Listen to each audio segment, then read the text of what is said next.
Hello student, welcome to my new video.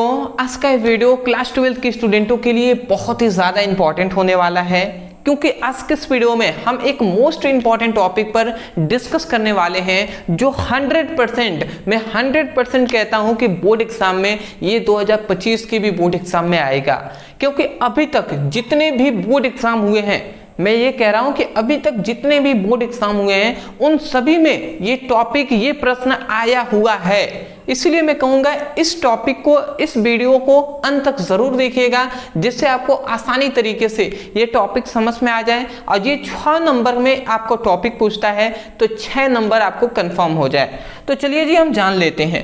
तो वो कौन सा है? तो वो है रस, छंद और अलंकार। रस, छंद, अलंकार 100% आपके बोर्ड एग्जाम में पूछा जाता है और मैं अभी आपसे कह दे रहा हूं कि 100% मुझे कंफर्म है कि आपके बोर्ड एग्जाम में 2025 की भी बोर्ड एग्जाम में आएगा।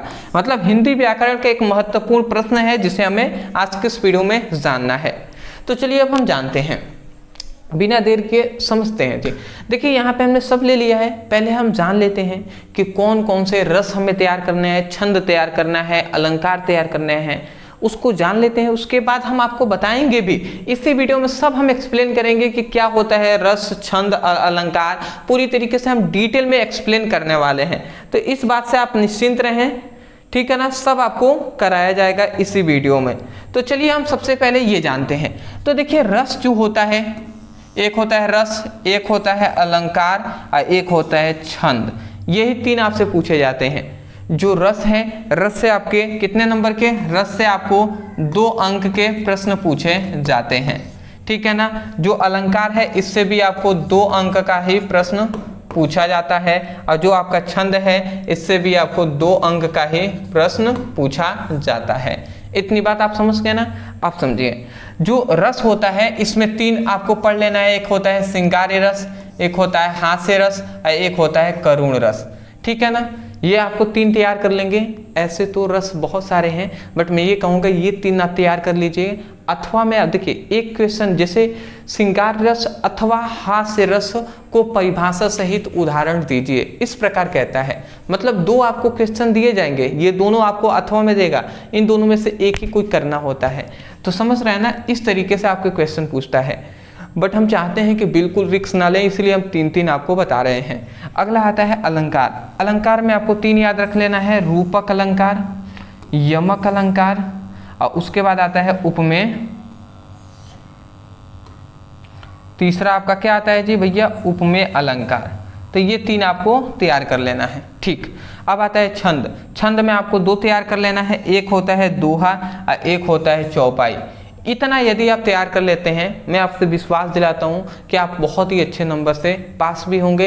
और इससे जो रस, छंद और अलंकार है, इससे तो आपके एक भी नंबर नहीं कटेंगे, ठीक है ना। तो पहले आप चाहें तो इसका स्क्रीनशॉट ले लें, जिससे आपको हमेशा याद रहेगा, फिर हम आगे बढ़ेंगे।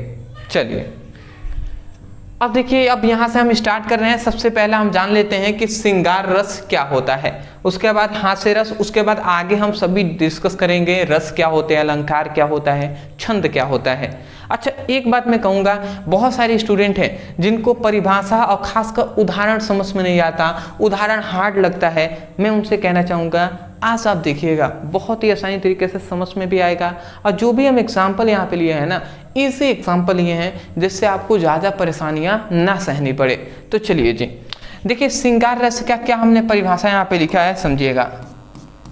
देखिए सिंपल सा हमने लिखा है कि इसका अस्थाई भाव रति होता है। मतलब श्रृंगार रस का जो अस्थाई भाव होता है रति होता है, और रति नामक का अस्थाई भाव, रति नामक अस्थाई भाव विभाव, अनुभाव तथा सहचारी भाव के संयोग से, मतलब मिलने से श्रृंगार रस की उत्पत्ति होती है। तो ये आप सिंपल सा जान लीजिए कि श्रृंगार रस का अस्थाई भाव रति होता है, और रति नामक अस्थाई भाव विभाव, अनुभाव और सहचारी भाव के संयोग से, मिलने से ही श्रृंगार रस की उत्पत्ति होती है। बात आपको समझ में आ गया होगा, ठीक है जी।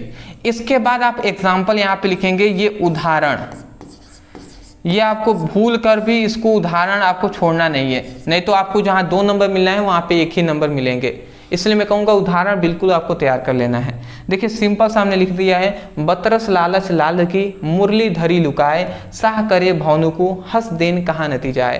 सिंपल सा है कि बतरस लालच लाल की मुरली धरी लुकाए, मतलब यहाँ पे ये कहा जा रहा है कि मुरली धरी लुकाए, मतलब जब राधा जी और कृष्ण जी साथ होते थे तो राधा जी को कृष्ण जी से बातें करनी होती थी, तो वो क्या करती थी, वो उनकी मुरली को, जो कृष्ण जी की मुरली है, बांसुरी है, उसको वो छुपा लेती थी, क्योंकि उनको पता था कि बतरस लालच लाल की जो मोहन है, मतलब जो कृष्ण जी हैं, वो अपने लालच के कारण अब मुरली से प्रेम करते थे, ठीक है ना, उनकी बांसुरी है उससे वो प्रेम करते हैं, तो उसके कारण वो हमसे मुरली को, अपने बांसुरी को मांगेंगे और उसी बात में हम दोनों में बात भी होगा। फिर से कह रहा है साह करे भौनु को हंस देन कहा नती जाए, मतलब इसका मतलब यह है कि जब कृष्ण जी मांगते थे बांसुरी राधा जी से, तो राधा जी जैसे ये बांसुरी है तो वो देती हैं, जैसे ही कृष्ण जी पकड़ने वाले होते हैं वो छुपा लेती हैं, फिर से हटा लेती हैं, तो इस तरीके से करती हैं और हंसती रहती हैं। तो वही कहा जा रहा है बतरस लालच लाल की मुरली धरी लुकाए, साह करे भौनु को हंस देन कहा नती जाए, ठीक है ना। तो ये सिंपल सा एग्जाम्पल है जिसको आपको तैयार कर लेना है। अगला आता है हास्य रस। हास्य रस क्या है, तो हास्य रस का अस्थाई भाव क्या होता है, हास होता है, और किसी व्यक्ति की विकृति, रूप, आकार, वेशभूषा आदि को देखकर हृदय में जो विनोद का भाव उत्पन्न होता है उसे हम क्या कहते हैं, हास्य रस कहते हैं। इसका मतलब समझे, मतलब ये कहा जा रहा है कि हास्य रस है उसका अस्थाई भाव हास है, हास मतलब डर है, किसी व्यक्ति की विकृति, रूप, वेशभूषा आदि को देखकर हृदय में जो विनोद का भाव उत्पन्न होता है, डर का भाव उत्पन्न होता है, उसे हम हास्य रस कहते हैं, ठीक है। ये आप लिख लेंगे, एक दो बार पढ़ेंगे याद हो जाएगा। उदाहरण में आप देख लीजिए, यहाँ पे हमने लिखा है मैं महावीर हूँ, पापड़ को तोड़ सकता हूँ, गुस्सा आ जाए तो कागज को मोड़ सकता हूँ। देखिए बहुत ही सिंपल सा एग्जाम्पल हमने लिया है जिससे आपको ज़्यादा परेशानियाँ ना सहनी पड़े। कह रहा है कि मैं महावीर हूँ, मतलब सबसे महावीर भी हूँ, और पापड़ को तोड़ सकता हूँ, बताइए पापड़ को तोड़ेंगे। और उसके बाद कह रहा है गुस्सा आ जाए, तो यदि इनको गुस्सा आ जाए तो ये कागज़ को मोड़ देंगे। तो हंसने वाली बात तो है ही, एक छोटा सा बालक है वो भी कागज को मोड़ सकता है, तो इसमें कौन सी वीरता है या महानता है, बात आप समझ गए होंगे। तो चलिए आप इसका स्क्रीनशॉट लेना चाहें तो ले लीजिए, उसके बाद हम आगे डिस्कस करते हैं।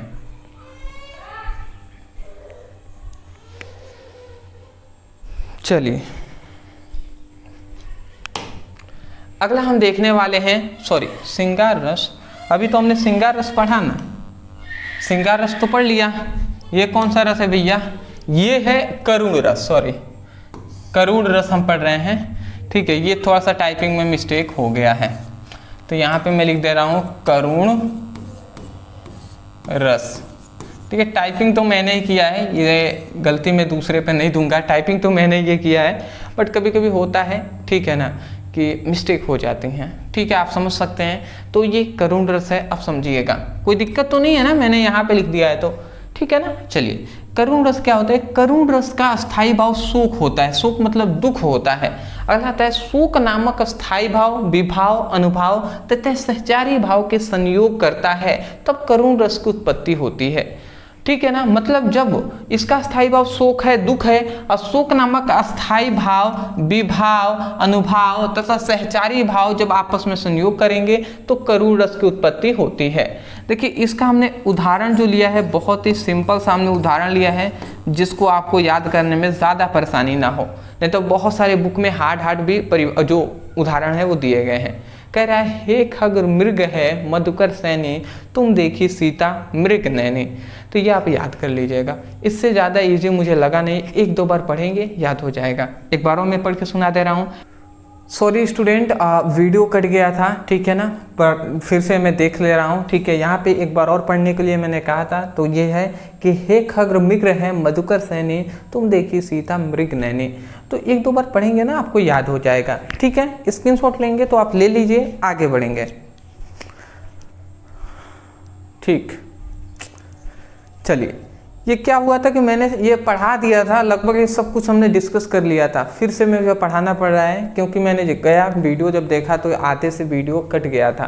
तो चलिए कोई नहीं, मेहनत तो करना ही पड़ेगा, क्या कर सकते हैं, बट ये है कि बहुत ज़्यादा दुख होता है जब ऐसा होता है। तो अगला आता है रूपक अलंकार। रूपक अलंकार किसे कहते हैं, तो जब उपमेय और उपमान को एक रूप मान लिया जाता है तो उसे हम रूपक अलंकार कहते हैं जी।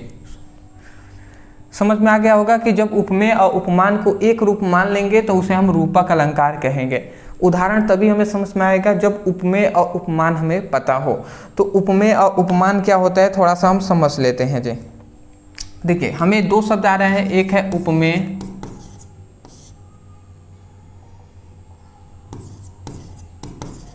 और दूसरा एक आ रहा है उपमान। यही दो शब्द आ रहे हैं, थोड़ा सा हम फास्ट चल रहे हैं दोस्त।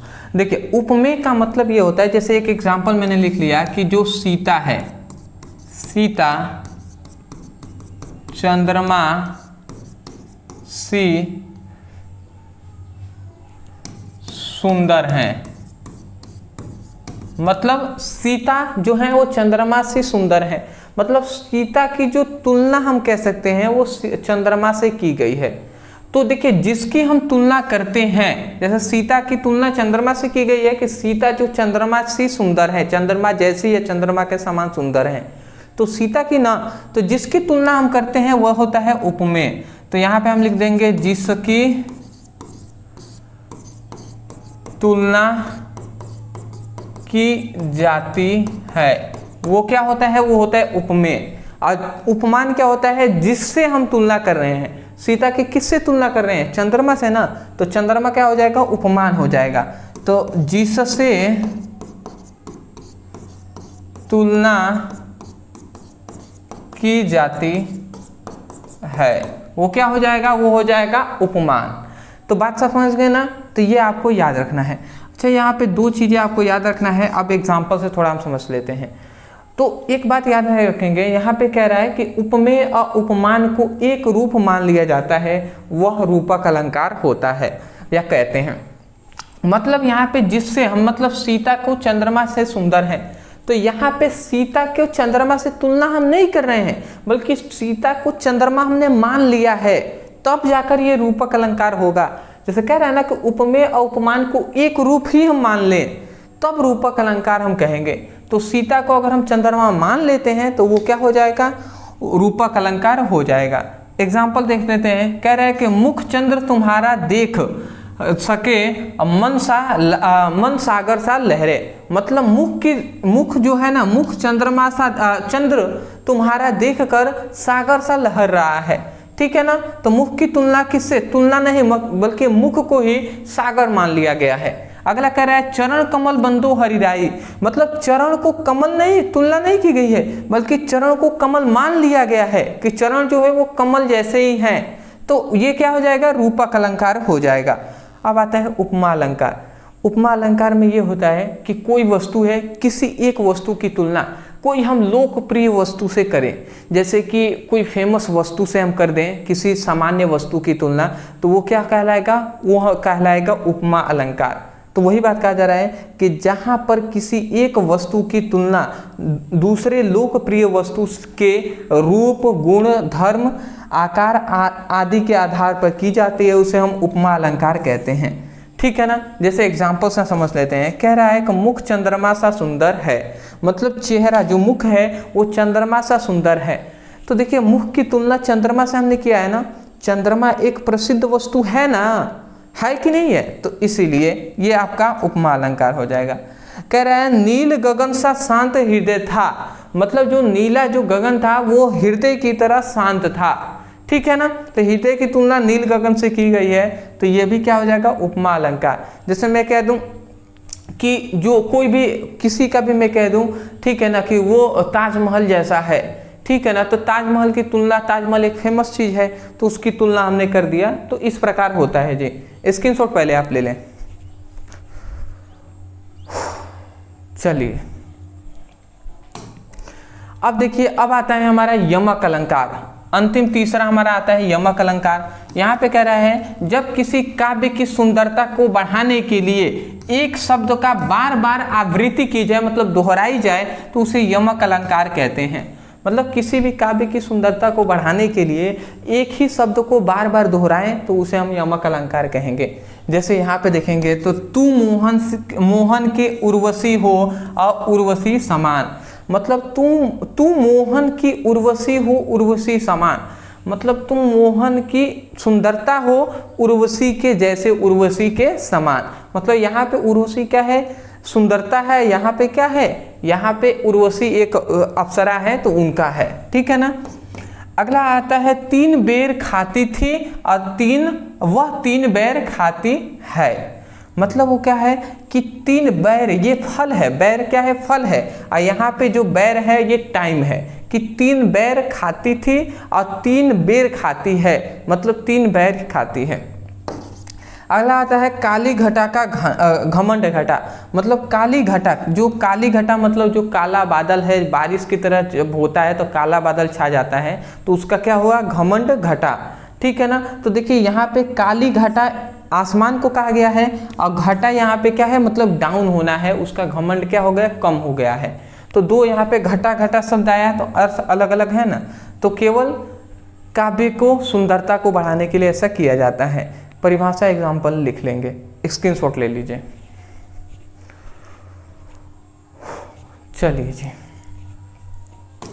चलिए अब आगे हम बढ़ते हैं। अब हम आ जाते हैं जो है कि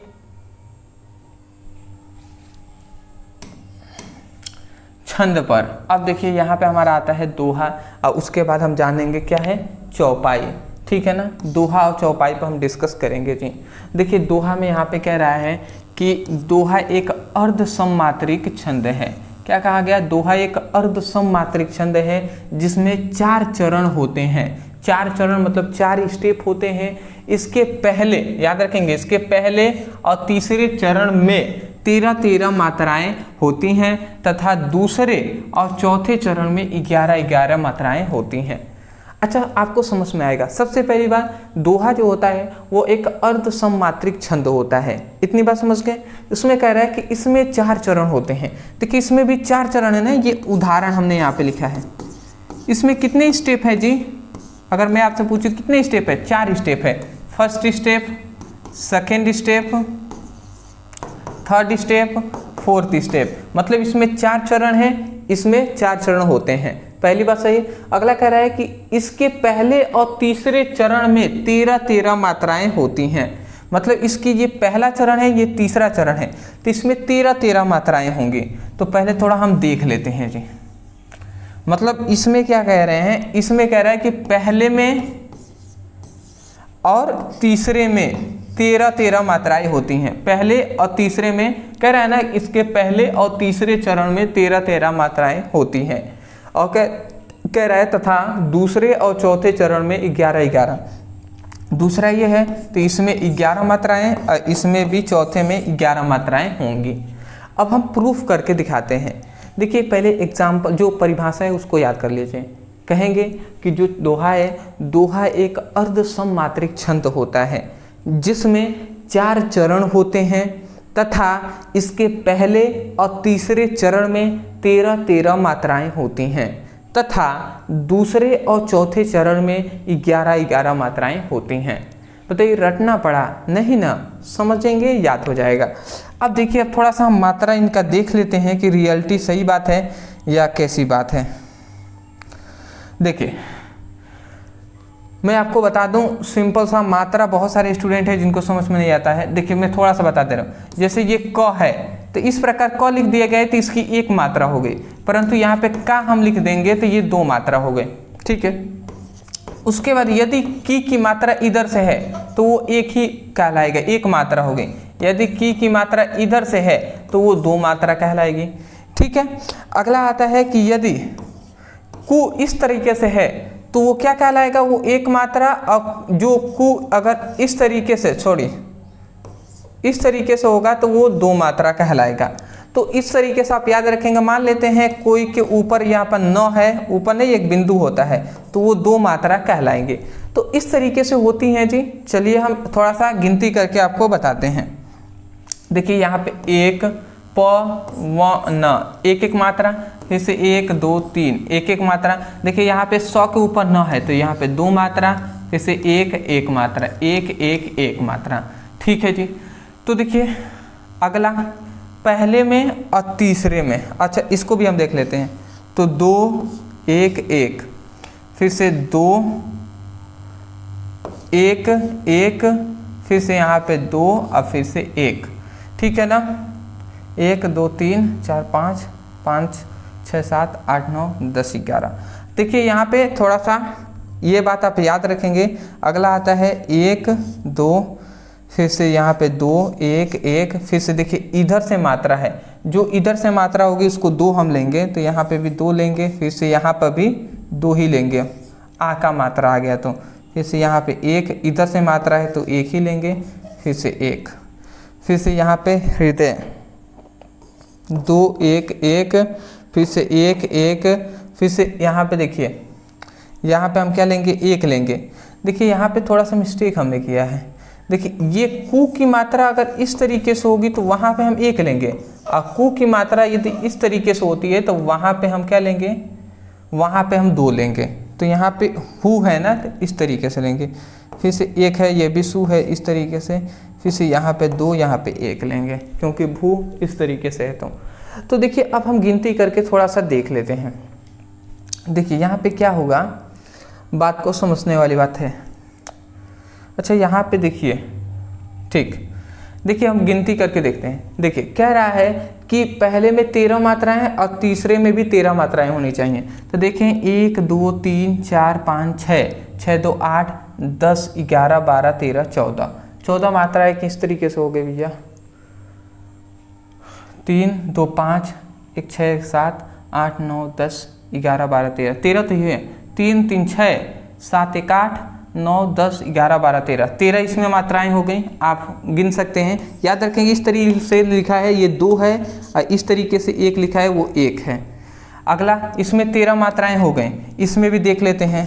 तो 2 1 3 और 3 2 5 6 7 8 9 9 2 11, 9 2 11 के बाद 12 13 1 14 किस तरीके से हो गया भैया, फिर से यहाँ पे गलत हो रहा है।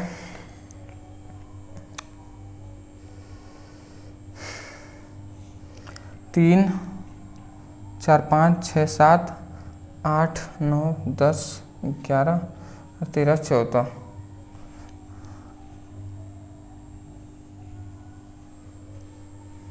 लायन नहीं होगा ना यहाँ पे। देखिए ये थोड़ा सा यहाँ पे टाइपिंग में मिस्टेक हो गया है, सीता लायन यहाँ पे ल होगा, केवल ला नहीं होगा, ठीक है ना, इसीलिए थोड़ा सा मिस्टेक हुआ है।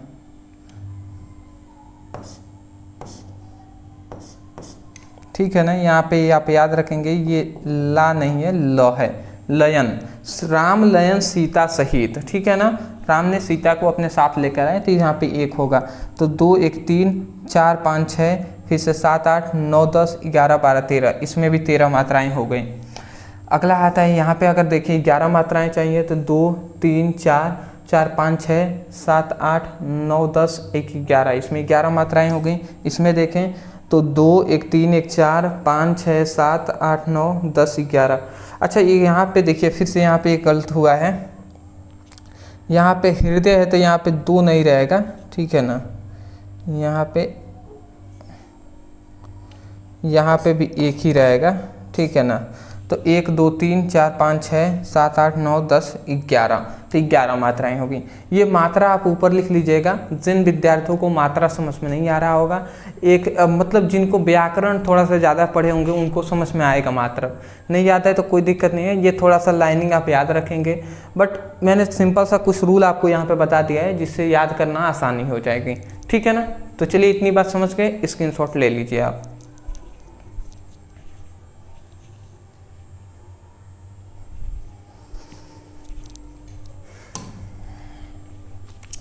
अगला आता है हमारा जो है चौपाई। चौपाई क्या होता है, यह एक सममात्रिक छंद होता है, वो एक अर्ध सममात्रिक छंद था, ठीक है ना, जो दोहा था।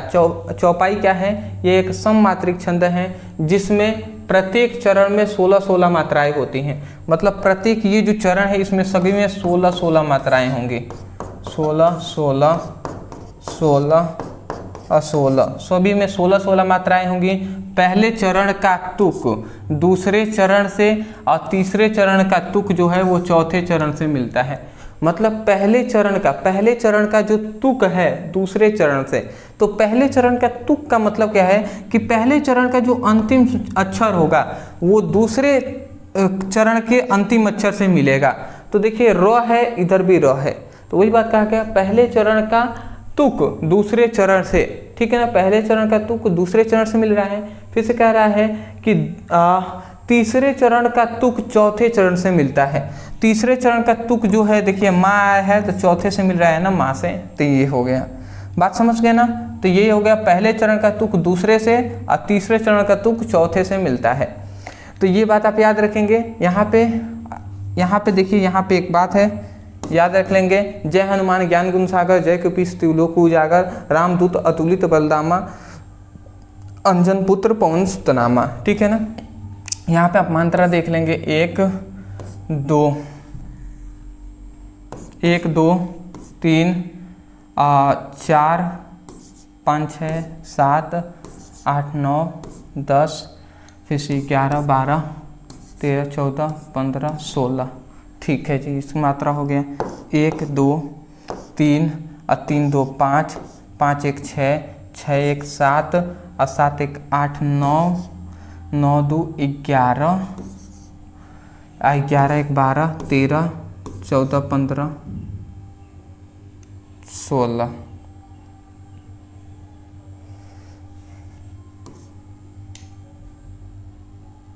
देखिए यहाँ पे उजागर होगा ना,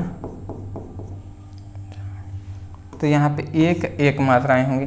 देखिए ये मात्रा बिल्कुल सेम टू सेम ही होंगी। कहीं पर हमने जैसे ना जहाँ पे हनुमान होना चाहिए था, कहीं कहीं पे देखिए जहाँ पे हूँ इस तरीके से होना चाहिए था, वहाँ पे बड़ा हूँ दे दिया गया है, इसलिए मात्रा थोड़ी सी मिस्टेक हो रही है। मैं मानता हूँ मात्रा, जैसे कि कहीं पे जैसे इस तरीके से टाइपिंग में करना चाहिए था, वहाँ पे इस तरीके से मैं कर दिया हूँ, तो उस तरीके से क्या हो रहा है कि टाइपिंग में जहाँ 2 लिखना है वहाँ पे 1 हो जा रहा है, इसलिए दिक्कत हो रही है। तो 1 2 3 4 5 6 7 7 2 9 9 2 11 12 13 14 15 16। ठीक है ना।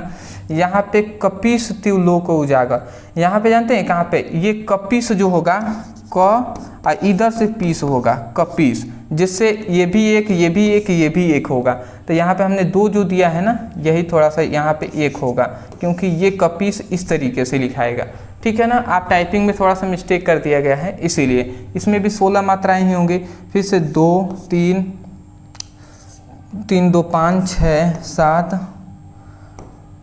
फिर से 8 9 10 11 12 13 14 15 16, इसमें भी 16 मात्राएं। फिर से 2 3 5 6 7 8 9 10 11 12 13 14 15 16। तो देखिए ये 16 मात्राएं हो रही हैं। जो हमने मात्रा ऊपर लिखा है ये आप याद कर लेंगे, या हमने सिंपल सी बात बता ही दिया है कि जिधर देखिए क अगर लिखा है तो 1 मात्रा होगी, यदि का लिखा है तो 2 मात्रा, यदि इधर से की मात्रा होगी तो वो 1 होगा, यदि इधर से की मात्रा होगी तो वो 2 होगा, यदि कु इस तरीके से होगा तो वो 1 होगा, यदि कु इस तरीके से होगा तो 2 होगा, यदि क के ऊपर 9 की इस तरीके से बिंदु है तो वो 2 हो जाएगा। ठीक है ना। या इस तरीके से बिंदु हो तो वो भी 2 ही होगा, या रू इस तरीके से रू लिखा गया है तो ये भी 2 होगा। ठीक है ना। तो ये कुछ रूल हैं जो आप याद कर सकते हैं। अदरवाइज मैं आशा करता हूँ कि आज की इस वीडियो में जो हमने रस छंद और अलंकार डिस्कस किया है उसमें आपको लगभग ये सभी टॉपिक समझ में आए होंगे। देखिए मैंने अपने तरफ से पूरा प्रयास किया है जिससे इजी वे में आपको एक वीडियो में ही आपको सेपरेट मिल जाए। अदरवाइज आपको यदि वीडियो पसंद आए तो वीडियो को लाइक करके चैनल को सब्सक्राइब कर लीजिएगा, क्योंकि इससे आगे जो भी हम कंटेंट आपके लिए प्रोवाइड करेंगे सबसे पहले नोटिफिकेशन आपको मिलता रहेगा। आपको पता है कि हम आपके लिए सीरियस होकर स्टडी करा रहे हैं, तो आप भी मन लगाकर सीरियस होकर पढ़ाई कीजिए। हमने आपको प्रॉमिस किया है फिजिक्स केमिस्ट्री हिंदी इंग्लिश ये 4 सब्जेक्ट में आपको तैयारी कराऊंगा, तो बिल्कुल कराऊंगा जी। डिस्क्रिप्शन बॉक्स में सभी सब्जेक्ट का लिंक है, आप चाहें तो वहाँ से स्टडी अपनी कर सकते हैं। लगभग हमने बहुत सारे इंपॉर्टेंट टॉपिक पहले ही कवर करा दिए हैं। व्हाट्सएप ग्रुप टेलीग्राम ग्रुप में ज्वाइन हो जाएंगे, वहाँ पे इन सभी का PDF नोट्स फ्री में ही वहाँ पे मिलेंगे। ठीक है ना। और इंस्टा पे यदि आप हमसे बात करना चाहें तो मैसेज वहाँ पे कर सकते हैं, वहाँ से हमें बातें कर सकते हैं जी। तो चलिए दोस्तों आज के लिए इतना ही, मिलते एक नए टॉपिक के साथ एक नए वीडियो में। Thank you so much for watching this video. Thank you.